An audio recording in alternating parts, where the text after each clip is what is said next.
Hello, thank you for joining us and welcome to News Across Nigeria. I'm Olumide Macaulay. Coming up on the program today, Amnesty International faults Shell on the oil spill in Ogoni land.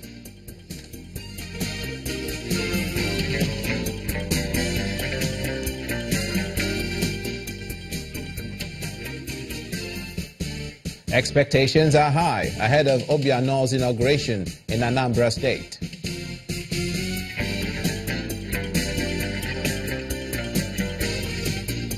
And traditional rulers say thank you to the governor of Kogi State.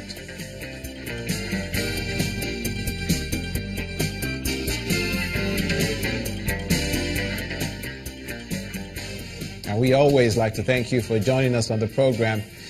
Human rights group Amnesty International has faulted reports of oil spills in the Niger Delta by Shell and ENI, as it is asking the federal government to reopen investigations into 89 oil spills in the region.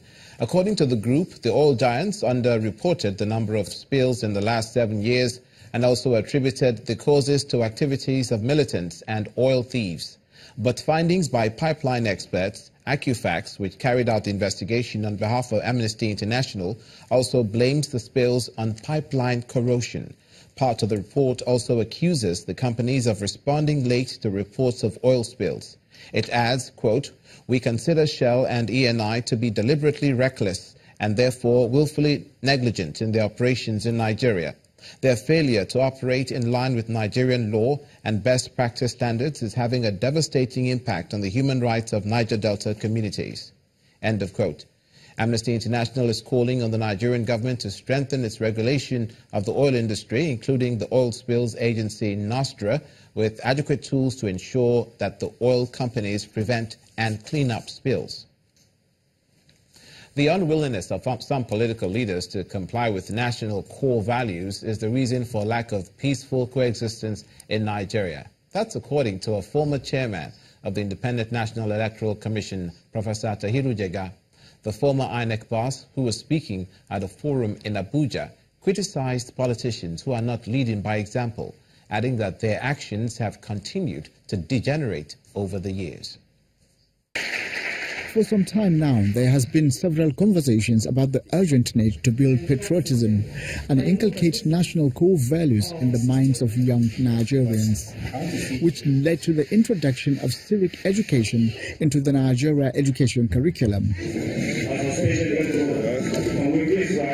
This is also the crux of the discussions at the Ministry of Youth and Sports Development Leadership Summit in Abuja, as discussants x-ray the reasons why national core values have degenerated in Nigeria and its implications on national development. National core values are indeed the radar, the roadmap, and the ideological framework of governance, and for piloting state affairs to meet the core objectives of providing for and protecting human welfare and security in a polity.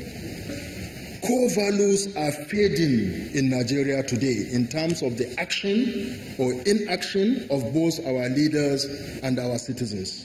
Progressively, rather than seeing remarkable improvements, we are seeing degeneration. Part of the reason why similar development plans failed in the past was because of lack of ownership, which stemmed from the poor understanding of citizenship on part of the people. The urgent need for political leaders to lead by example is also emphasized by some participants, just as the Minister of Sports decried the lack of a robust reward system in the society as another reason why corruption flourishes. And one of the major factors is the collapse of our reward system. Our reward system had collapsed. So it's even criminal in this country for you to have integrity. It is arguably the desire of every citizen to live in a thriving economy and peacefully coexist. And the consensus at this conference is that there is an urgent need to imbibe core national values, which some have identified as the foundation for a strong economy. To security, the Borno State Police Command is asking the residents of the state capital, Maiduguri, to be on the alert as it has uncovered plans by Boko Haram terrorists to attack parts of the city. In a statement signed by the State's Assistant Commissioner of Police, Ahmed Bello, the command explains that following the revelation, security forces have been deployed to counter and frustrate the plot. It adds, quote, "The command therefore wishes to call upon the people of Borno State and the public at large to promptly alert security personnel of any suspected person, suspicious movements, vehicles and objects for prompt action." End of quote. The command promises that information from the public will be treated with utmost confidence. Ahead of Saturday's inauguration of Governor Willie Obiano of Anambra State for a second term in office, expectations from the administration have mounted, while members of the concerned media practitioners commend the first term of the governor. They project that the second term will be even better if they play their role as watchdogs of the government. Meanwhile, a team from the Awka Capital Territory Development Authority has developed a 10-year plan mapping out the transformation of the Awka capital city.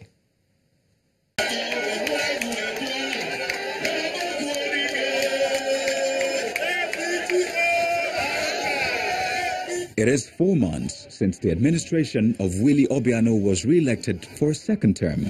And once again, the people are reminding him of their high expectations of the dividends of democracy. Some pressure groups are taking it upon themselves to ensure the governor and his team deliver on the promises made during election campaigns. One of such groups, Concerned Media Practitioners, says the media has to keep up with its role as the government's watchdog to make them accountable to the people. The very vital function of media is to act as a watchdog over the powerful, promoting accountability, transparency, and public scrutiny. Media and politics will always have close connection, at least for the next 4 years. Governor Willie Obiano is not taking his promises to the people lightly. While his government will be formally inaugurated into office on Saturday, March the 17th, 2018, work has not stopped, especially in the area of infrastructural development. In the state capital, the Awka Capital Territory Development Authority has come up with a 10-year development plan to transform the state. I envisage it in alignment with His Excellency's vision, where he said in 10 years that he wishes Awka to have developed the way Dubai developed within 10 years, which is really having a master plan to start with, so that you have a controlled development, so that you have excellence infrastructure, excellence in city management, and excellence in all-around environmental development. He would like to deliver, a new estate, a new city, and we are looking forward to a good partnership to build this new city. When the governor takes his oath on Saturday, he will do so knowing that the people of the state will latch on to every word and every promise made.